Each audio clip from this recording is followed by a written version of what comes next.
على أشرف الأنبياء والمرسلين سيدنا وحبيبنا وقرة أعيننا محمد الصادق الأمين وعلى آله وصحبه أجمعين.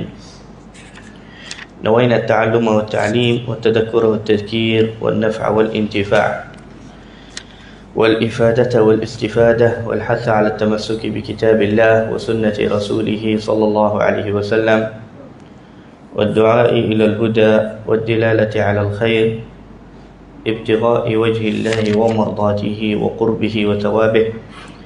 سبحانك لا علم لنا إلا ما علمتنا إنك أنت العليم الحكيم. اللهم إنا نسألك العلم اللدني والمشرب الصافي الهني يا وهاب يا غني.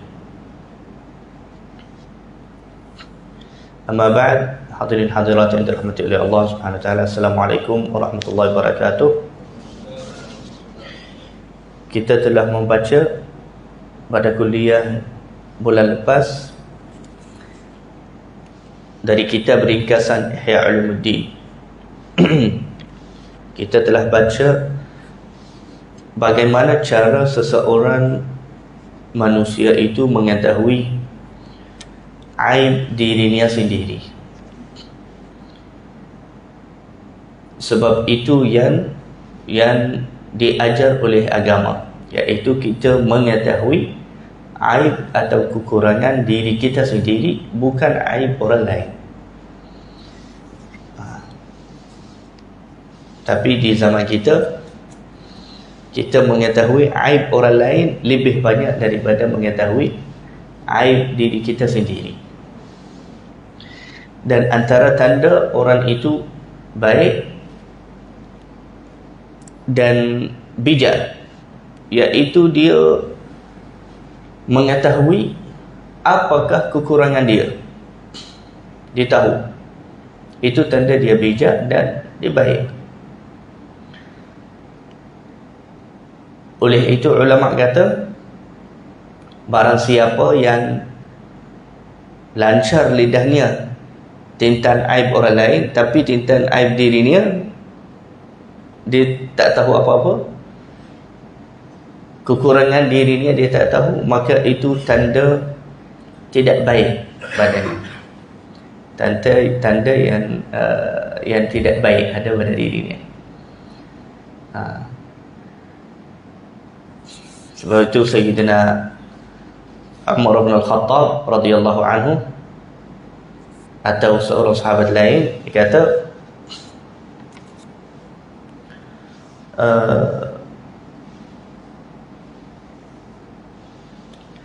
akal yang sempurna, orang yang waras, yang berakal,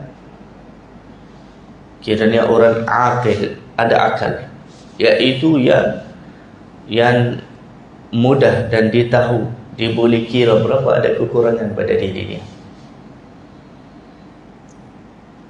Bila dia tahu apa kekurangan dirinya, baru dia boleh mencari bagaimana mengubatkan setiap satu sifat, setiap satu kekurangan, setiap satu aib yang ada pada dirinya. Dia tahulah bagaimana merawatkan dia. Tapi jika tak tahu, dia lagi jauh daripada ubat. Macam penyakit badan kita. Kita kalau nak pergi jumpa doktor bukan terus bagi ubat di klinik. Doktor akan cek terlebih dahulu apa kekurangan, apa sakit itu, baru bagi ubat. Jadi kalau kita tak tahu apa kekurangan diri kita, maka kita lagilah kita tak tahu apa ubat diri kita. Sebab kita tak tahu apa kekurangan diri kita.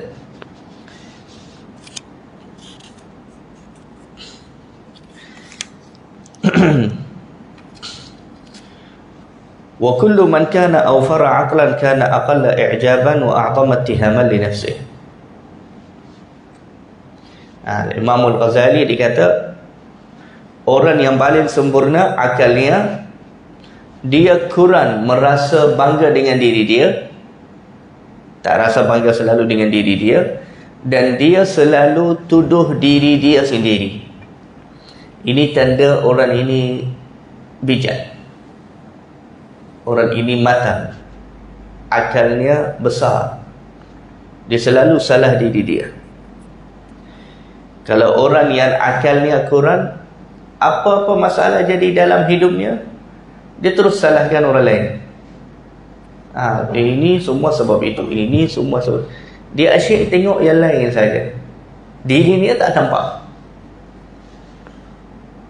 Tapi mereka yang matang, yang berakal sempurna, apa-apa yang jadi, mereka akan salahkan diri mereka sendiri. Cuba kita tafakkur sedikit tentang doa Rasulullah sallallahu alaihi wasallam. Waktu Rasulullah pergi kepada At-Taif, doa ini luar biasa. Kita semua tahu cerita Rasulullah ketika di At-Taif. Ketika Rasulullah pergi ke At-Taif untuk dakwah, mereka balik Rasulullah dengan batu, dengan barang, dengan kayu, sehingga kaki Rasulullah sallallahu alaihi wasallam berdarah. Bahkan sehingga Rasulullah SAW terjatuh, dah tak boleh berdiri kerana sakit. Ini kisah di cerita ketika Rasulullah di At-Taif. Kemudian Nabi SAW pergi menuju kepada satu pokok, duduk bersandar kepada pokok itu nak rehat sikit. Kemudian Rasulullah baca doa kepada Allah. Apa doa yang Rasulullah baca? Rasulullah baca, Allahumma inni ashku ilaika dha'fa quwwati. Subhanallah. Apa maksudnya? Rasulullah kata, ya Allah, aku mengadu kepadamu kelemahan aku,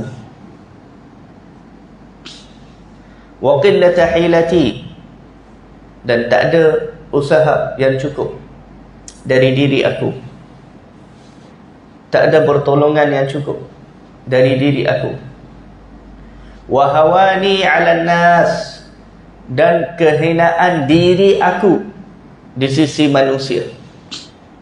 Subhanallah. Ulama komen tentang hadis ini, mereka kata Nabi SAW sekarang kakinya penuh dengan darah, tapi dalam doanya Rasulullah tidak mengadu mereka kepada Allah. Rasulullah mengadu dirinya kepada Allah. Rasulullah salahkan dirinya. Rasulullah letakkan kekurangan dan masalah itu semua atas dirinya. Satu pelajaran yang besar untuk kita. Kalau Nabi SAW begitu, bagaimana kita? Ketika mereka balik Rasulullah dengan batu, Rasulullah kata, ya Allah, itu sebab aku tak kuat.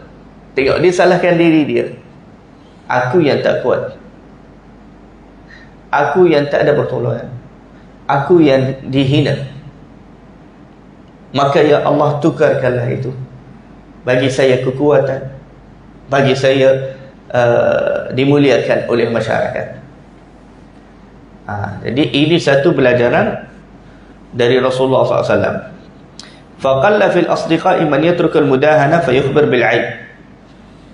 Maka Imam Al-Ghazali dia kata, kurang sangat sekarang kawan-kawan kita, teman-teman kita yang tinggalkan yang jujur dengan kita, mencerita terus kepada kita apa kekurangan kita. Aw yatrukul hasad fala yazid ala qadri al-wajib.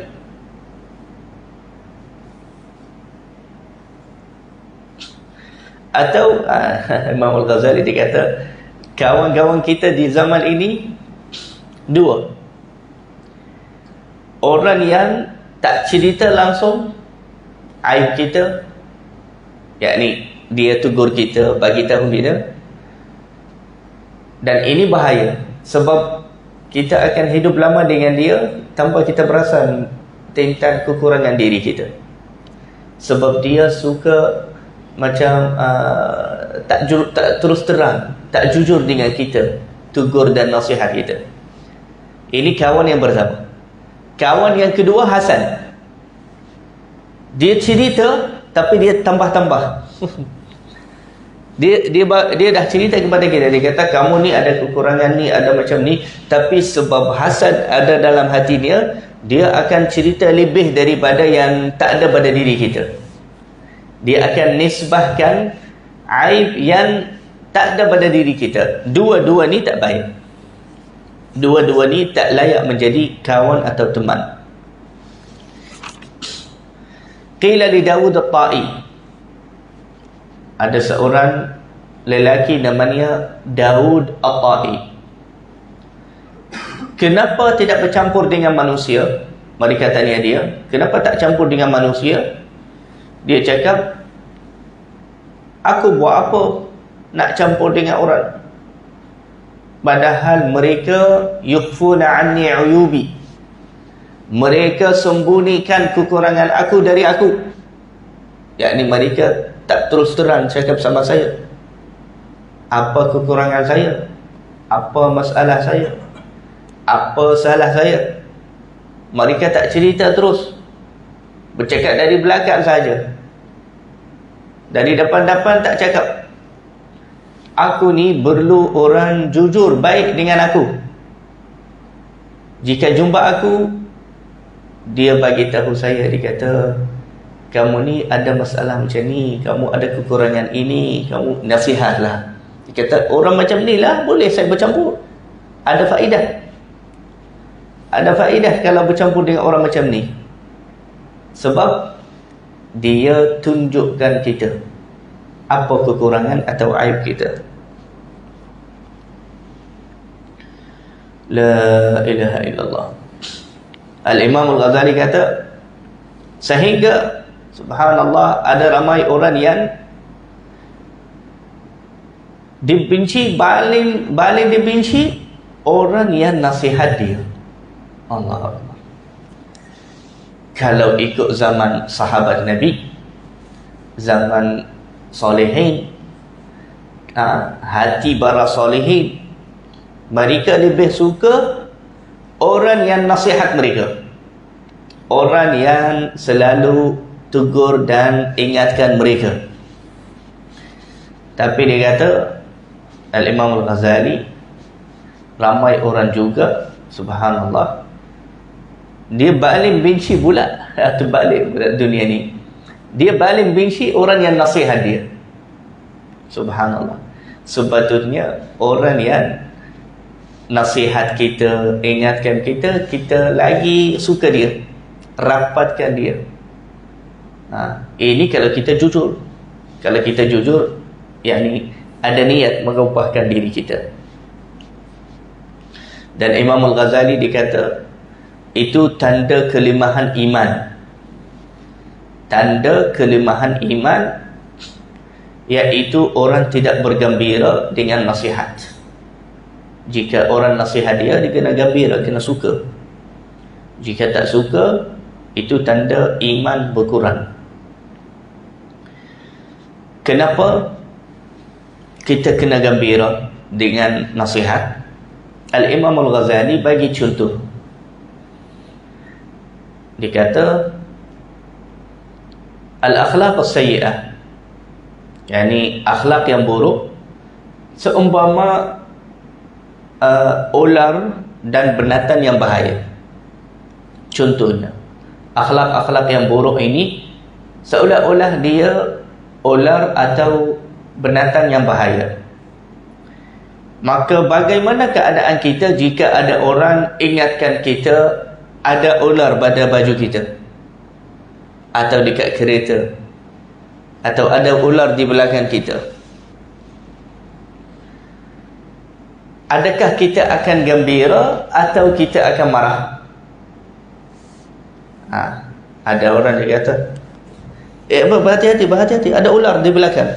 Dia akan tuliskan, terima kasih, jazakallah khair, kamu selamatkan saya, maju. Dia akan sangat terima kasih kepada dia. Tak akan seronok gembira. Kenapa? Kalau bukan dia, akan kena gigit ular. Kemudian kita akan sibuk terus apa?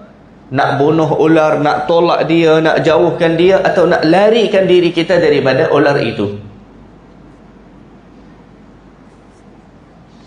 Al-Imam Al-Ghazali kata, al-akhlaqur radi'ah, akhlak yang buruk, sikap yang tak baik, seumpama ular. Kalau orang ingatkan kita, nasihat kita, wahai si fulan, minta maaf, aku nampak ada satu sifat tak baik pada diri kamu. Apa dia? Kamu cepat marah. Kamu kena tukarlah diri kamu. Kalau boleh kamu bersabar. Jadi orang yang sabar. Jangan cepat marah. Terima kasih, jazakumullah khair. Sifat itu seperti ular. Seperti orang yang tegur kita ada ular. Kita kena rasa gembira. Selepas kita rasa gembira, kita syukur orang yang bagi nasihat. Terima kasih, jazakumullah khair. Kemudian kita terus menuju kepada sifat kita ini, kita berang dan marah kepada sifat kita. Itu yang sepatutnya. Yang sepatutnya kita marah sifat kita yang buruk, bukan kita marah orang yang bagi nasihat kepada kita. Orang yang bagi nasihat kepada kita, dia yang baik. Tapi sifat yang buruk yang ada pada diri kita, itu yang bahaya dan tidak baik. La ilaha illallah. Kenapa sifat yang buruk atau akhlak yang buruk lebih bahaya dari ular? Imam Al-Ghazali kata, kerana kisan akhlak yang buruk ini akan masuk bersama kita di dalam kubur dan akan berbangkit sekali di hari kiamat. Dia akan teman kita, dia akan bersama kita sampai hari kiamat. Akhlak yang buruk ni. Sebab tu musuh kita yang sebenar adalah akhlak buruk, dosa, maksiat, amalan yang jauhkan kita dari Allah. Itu musuh kita yang sebenar, bukan orang yang tegur kita atau nasihat kita. Orang yang tegur kita, yang nasihat kita, dialah yang sayang kita.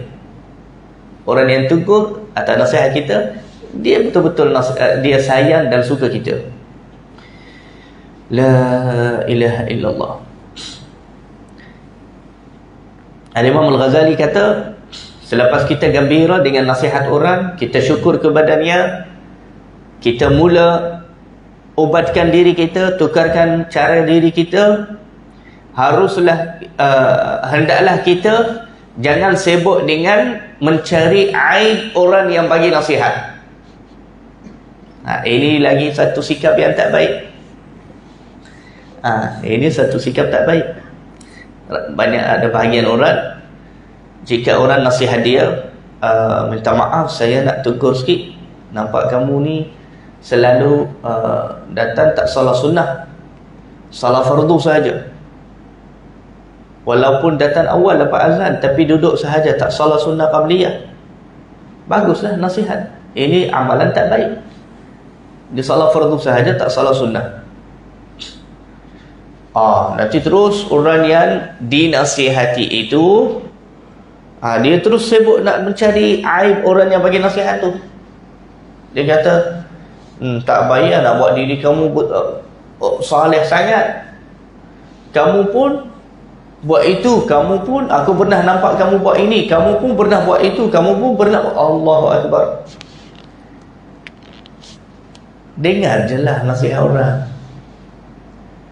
Tak perlu nak cari aib orang yang bagi nasihat.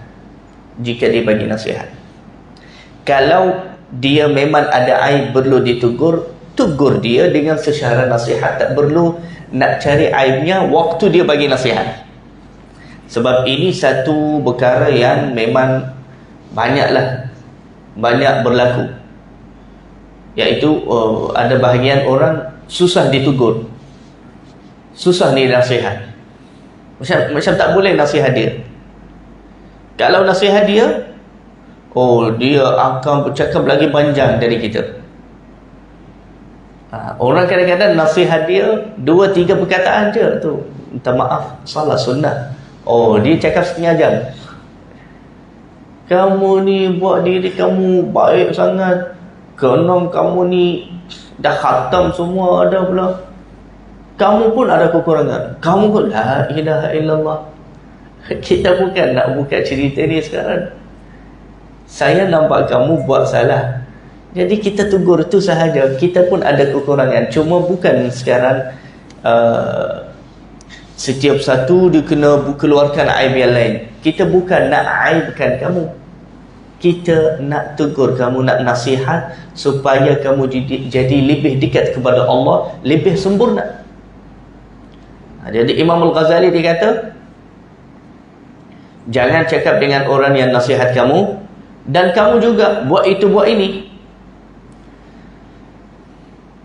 sehingga jadi bermusuhan pula antara dua orang tu, orang yang nasihat dan orang yang dinasihati. Dua-dua jadi bermusuh pula, bergaduh. Sampai antara cerita yang sangat belik yang saya pernah dengar sendiri. Sebab satu kali ada orang dengan saudara dia,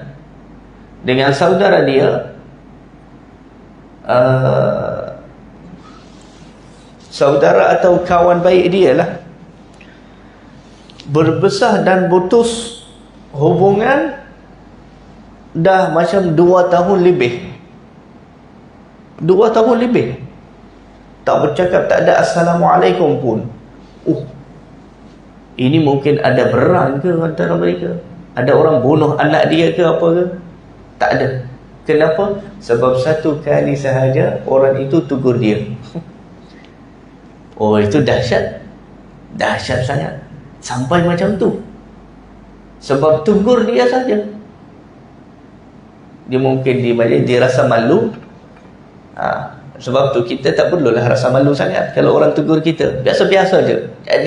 Jadi normal, jadi biasa, jadi kuat. Kalau orang tegur kita, marhaba, jazakumullah khair, Masya Allah, terima kasih terima kasih ingatkan. Dan kita cakap jujur-jujur, betul, jazakallah khair, terima kasih. Dan jangan kita simpan apa-apa dalam hati kita. Kita jadikan hati kita baik terhadap manusia semua. Dan kita kena anggap orang yang nasihat kita ni sebenarnya dia sayang. Sebenarnya dia sayang kita, dia bukan tak sayang. La ilaha illallah.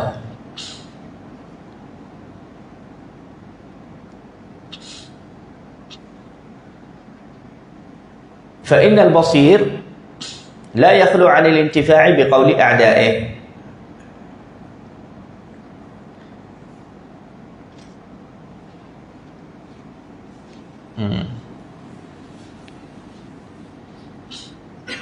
Dan Imam Al-Ghazali dia kata, dia terangkan kepada kita apa punca kita benci orang yang nasihat kita dan kita cepat mencari aibnya, menolak nasihat dia, marah kepada dia. Al-Imam Al-Ghazali dia kata itu kerana hati yang keras. Hati yang keras susah menerima nasihat. Dan hati keras menjadi kerana dosa banyak. Dan dosa banyak menyebabkan iman yang rendah. Sebab tu kita kena tinggikan iman kita, tinggalkan dosa kita, hati kita insya-Allah akan menjadi lembut dan baik. Baik, cara yang ketiga, kita mengetahui aib atau kekurangan diri kita. An yastafida ma'rifata uyubi nafsihi min alsinati a'da'ih. Maksudnya kita boleh mengetahui tentang kekurangan diri kita melalui lidah-lidah musuh kita. Kita boleh tahu kekurangan kita daripada lidah musuh kita. Musuh kita, dia tak akan sebutkan kebaikan kita. Kalau kita buat kurang, kalau kita buat salah, dia akan bercakap. Jadi kadang-kadang mungkin kita buat salah tanpa kita perasan. Kita kena dengar musuh kita cakap apa. Orang yang benci kita, orang yang hasad kita, dia cakap apa. Dia akan sebutkan aib kita dan kekurangan kita. Salah satu cara ulama kata kita boleh mengetahui tentang kekurangan diri kita, iaitu kita boleh mendapatkannya daripada mulut musuh-musuh kita, orang yang musuh kita. Fa inna 'aina as-sukhti tubdil masawi'. Kenapa dari musuh? Sebab musuh ni marah selalu dengan kita, tak suka kita. Dia selalu marah, dia selalu tak suka kita. Maka lidahnya dia tak akan sebutkan kebaikan kita, dia akan sebutkan kekurangan kita sahaja. Maka melalui itu kita boleh tahu, oh rupanya saya buat itu salah. Walaupun itu musuh, bukan semua yang musuh cakap itu kita tolak. Kita jadi bijak. Begitu juga bukan semua orang yang sayang kita, apa yang dia cakap itu semua kita terima. Kadang-kadang dia melambau, memuji kita. Ada orang sayang kita, memuji kita dengan secara melampau. Kita jangan percaya, sebab kita lebih tahu diri kita. Dia cakap kita ni, oh kamu ni Masya Allah, mana dipuji-puji banyak, padahal kita tahu diri kita bukan macam tu. Yang itu jangan percaya. Musuh kita pula, jangan kita tolak semua apa yang dia cakap. Kadang-kadang yang dia cakap tu betul lah dalam diri kita. Kita memang salah, kita ada buat salah. Jadi kita ambil je faedah untuk diri kita dari semua orang, dari orang yang sayang kita dan dari orang yang benci kita. Ini cara para salihin. Cara para salihin, mereka gembira dengan nasihat dan tidak menolak apa-apa nasihat daripada orang, walaupun orang itu yang benci mereka. La ilaha illallah. Ar-rabi', cara yang keempat mengetahui kekurangan atau aib diri kita, iaitu kita bercampur dengan manusia. Kita campur dengan manusia, kita akan tahu, oh rupa-rupanya macam tu. Selama sekarang saya tak tahu. Lepas duduk dengan orang soleh, lepas duduk dengan ulama, lepas duduk dengan orang yang ada ilmu, barulah tahu sebenarnya cara saya tu salah, tak betul. Macam mana dia dapat tahu? Sebab dia bercampur dengan orang. Kalau dia duduk bersendirian je di rumah, tak bercampur dengan orang, tak bercakap dengan orang, tak duduk dengan orang, mungkin, bukan pasti, tapi mungkin dia ada beberapa sifat yang tak baik tanpa dia perasan. Dia tak tahu. Dia tak tahu sebenarnya dia ada satu kekurangan. Dan saya cerita satu kisah.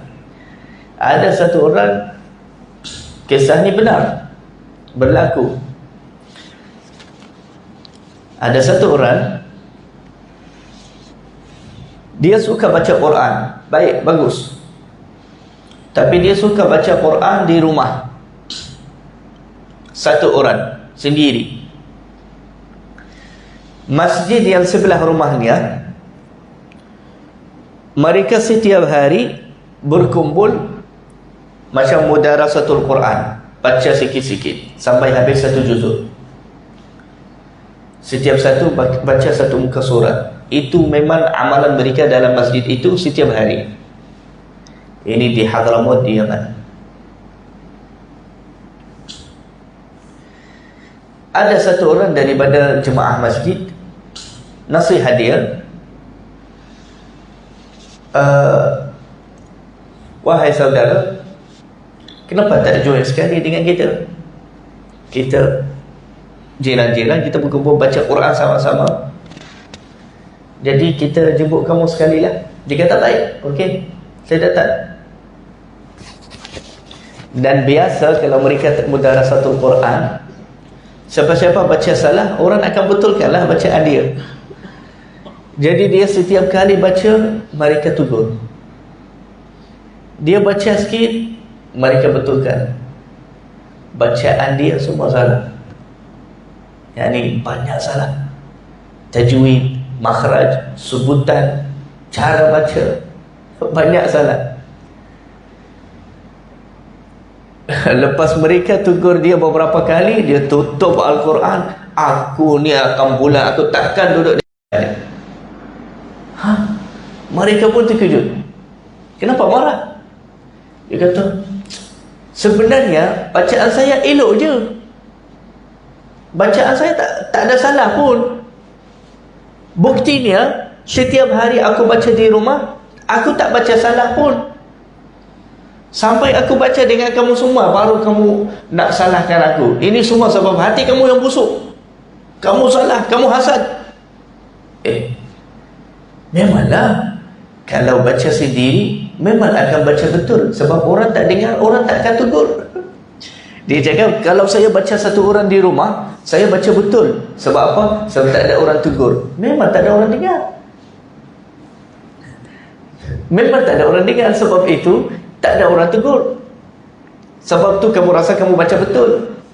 Tapi bila kamu duduk dengan orang yang lancar bacaan mereka, jemaah masjid, jemaah yang hari-hari baca Quran, mudarasatul Quran di masjid, di surau, baru nampak apa kesalahan kamu dengan besar. Jadi begitulah macam orang ini, banyak perkara-perkara yang lain tentang akhlak kita, tentang sifat kita, tentang peribadi kita. Banyak perkara yang kadang-kadang perlu kita bercampur dengan orang, baru kita mengetahui apa salah kita. Dan oleh itu juga ulama selalu suruh kita duduk dengan ulama. Kita kena duduk dengan ulama, kita kena teman dengan ulama. Kenapa? Cara tu je yang membuat kita tahu apa aib kita, apa kekurangan kita. Selama kita duduk sendiri sahaja, maka kita akan buat banyak salah tanpa kita perasan. Mungkin na'udzubillah kita fikir diri kita dah sampai kepada Allah, padahal kita tak sampai. Kita fikir diri kita dah jadi orang soleh, padahal tak. Sebab itu ulama dahulu yang mereka guna uzlah. Uzlah ni, tahu uzlah? Uzlah ni yakni apa, duduk bersendirian tak bercampur dengan orang. Mereka buat itu lepas belajar ilmu, bukan terus macam tu. Dia ada caranya uzlah tu. Lepas belajar kitab, belajar fardu ain, dah khatam beberapa kitab, dah jadi alim, baru uzlah. Duduk sendiri di rumah atau di satu gua atau di satu tempat, doa, ibadah, mujahadah, doa kepada Allah. Tapi lepas apa? Selepas belajar ilmu, kena ada ilmu. Kalau dia beruzlah tanpa ilmu, mungkin uzlahnya tu semua sesat. Uzlahnya tu penuh dengan kekurangan atau masalah. Saya cerita satu kisah juga yang berlaku di zaman Bani Israel, zaman dahulu. Seorang beribadah beruzlah di satu gua atas bukit. Kemudian datang kepadanya seorang faqih. Faqih ilmu, ada ilmu fardu ain. Dia ziarah dia. Dia cakap, aku nak tinggal di tempat kamu ni beberapa hari sahaja. Kemudian aku musafir. Kita baik, tapi jangan kacau saya sebab aku ibadah. Dia ibadah dia sendiri, salat sahaja doa. Tapi ulama itu faqih, dia perasan ada sesuatu yang belik pada diri orang beribadah tu. Apa dia? Dia gantung macam cara rantai tikus mati. Dia gantungkan tikus mati. Yang faqih ada ilmu fiqh, dia cakap, "Tuan, aku nak tanya." Dia kata, "Tanya." Ni apa ni yang gatul dekat sini? Dia kata, "Aku nak hinakan diri aku depan Allah. Aku nak tawaduk, nak rendahkan diri aku." Niatnya baik kan? Tujuannya baik. Niatnya tu memang betul, bagus. Orang rendahkan dirinya hadapan Allah, hinakan dirinya hadapan Allah, tawaduk, rendah diri. Oh, baguslah tu. Tapi caranya salah. Dan banyak sekarang orang macam ni, yang niatnya baik, cuma caranya salah, perlu dibetulkan saja. Ulama faqih itu dia cakap sama dia, "Tuan, ini najis, solat kamu semua batal. Kamu solat sedang mengangkat najis waktu solat, dan perkara tu batalkan solat. Jadi kamu kena qada solat kamu semua. Selama dari mula dia uzlah. Dari mula dia uzlah, dia kena ulangkan solat." Begitu? Dia kata, "Ya, begitu. Solat kamu batil. Kamu ibadah kepada Allah dengan solat yang rusak, dengan ibadah yang rusak. Tak sah." Astaghfirullahaladzim. Jadi macam mana caranya? Dia kata caranya belajar fiqh dulu, belajar fardu ain, belajar apa yang wajib, apa yang sah, apa yang tak sah, barulah uzlah. Okey, baik, aku ikut kamu. Lepas tu dia ikut faqih itu, musafir sekali dengan faqih, belajar ilmu fiqh sampai khatam. Itu caranya. Belajar ilmu, barulah kita mengetahui manakah yang betul atau manakah yang tak betul. Semoga insya-Allah kita semua diberikan kesempurnaan dalam akal kita, dalam akhlak kita, dalam amalan baik, amalan soleh kita. Dan semoga Allah Subhanahu wa taala menjadikan hati kita hati yang lembut dan menjauhkan kita daripada dosa dan maksiat, dan sentiasa iman kita semakin bertambah, semakin tinggi. Amin amin ya rabbal alamin. Wa sallallahu ala sayyidina Muhammad wa ala alihi wa sahbihi ajma'in. Walhamdulillahi rabbil alamin. Taqabbalallahu minkum.